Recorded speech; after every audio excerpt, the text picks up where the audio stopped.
Hello, I'm Louisa from Spellbound Bead Company in Lichfield, and today I'm going to show you how to make this simple yet beautiful necklace with a little pendant on it.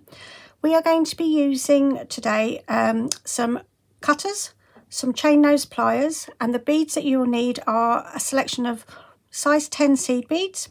We've got some 4mm crystal bicones, some 6mm crystal bicones, a lobster clasp, an extension chain, some jump rings. I'm using oval, and some crimps, and we've got approximately ½ metre, which is 50 centimetres or about 20 inches of soft flex beading wire.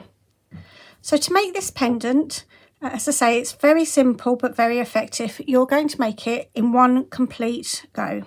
So what we're going to do is we're going to start off, we're going to thread on the crystals, and we're going to work from the middle outwards. You'll get to see as I go along how I'm going to do it. So I'm just going to move this out the way slightly. So as I say, we're going to use some bicone crystals.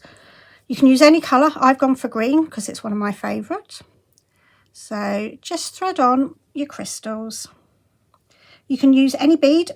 You can use facets, round beads, anything you like.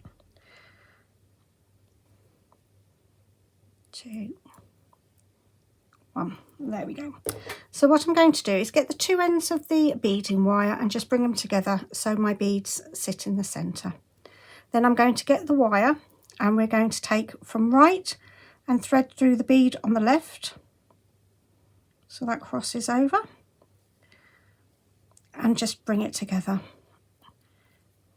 You will need to work your wire so the beads sit in the centre.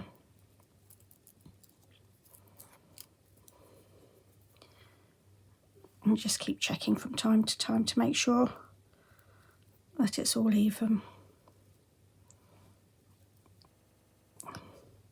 So that just makes the pendant part of the necklace.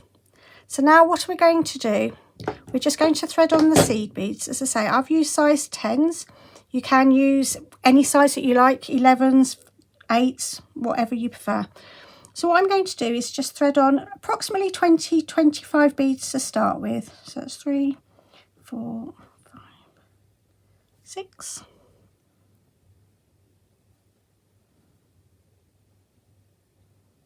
There we go. So there's my first lot of beads. So what I'm going to do, rather than work left-handed, I'm going to swap it over. Just move that one out of the way. And I'm going to thread the same amount of beads on the opposite side. 18, 19, 20. There we go. So we've got our first part of the necklace together there.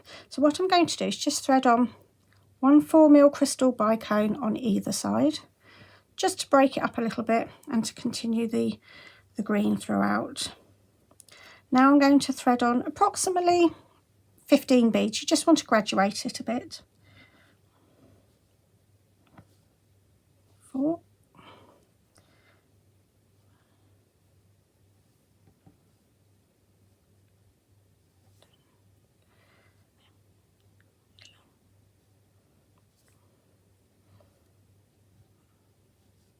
There we go, 15. And again, just switch over and work the other side. There we go, that's at 15. Again, pick up a crystal bicone. I'm on the other side and swap it over. There we go. And you can see how that's going along. And we're going to thread on about 10 this time. 1, 2, 3, 5.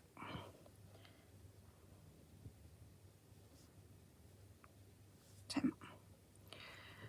One more crystal bicone, and then swap over again.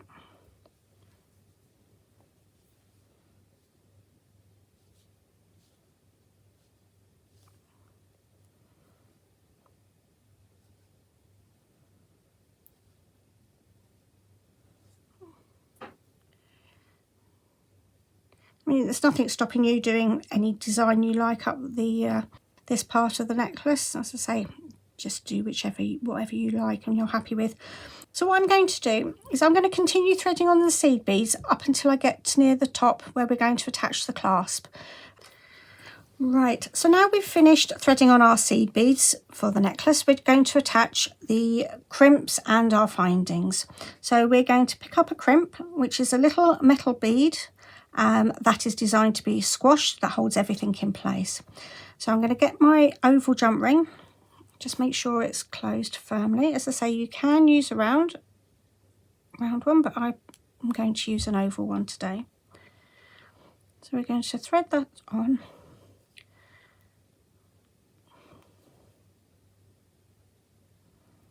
Now we haven't got a lot to work with, so we're just going to take the beading wire down through the crimp and some of the seed beads.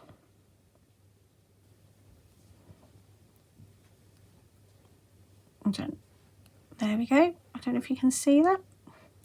So we're just going to give it a gentle pull. You don't want to bring the wire too tight so there's no room for the beads to move.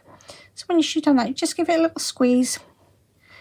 And this tail here, just get our chain nose pliers, our cutters, and we're going to just snip the end off like so.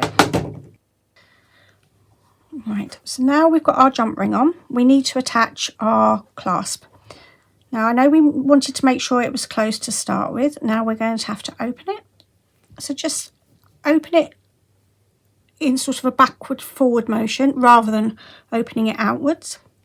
Pop on our lobster clasp.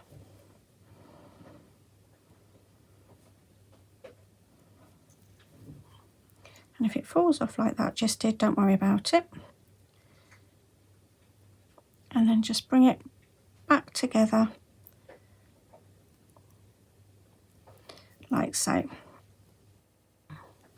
There is your jump ring and your clasp. So now we're going to have to do the other end. We're going to get our crimp, our jump ring and our extension chain. Now, as I say, you can put your extension chain as with the clasp straight on.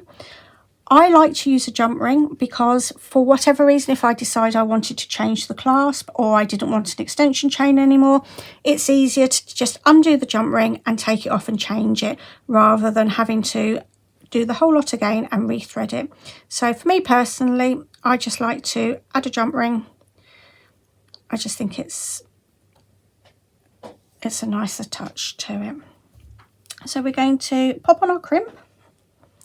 We've already attached our jump ring to our extension chain. Pick up our jump ring.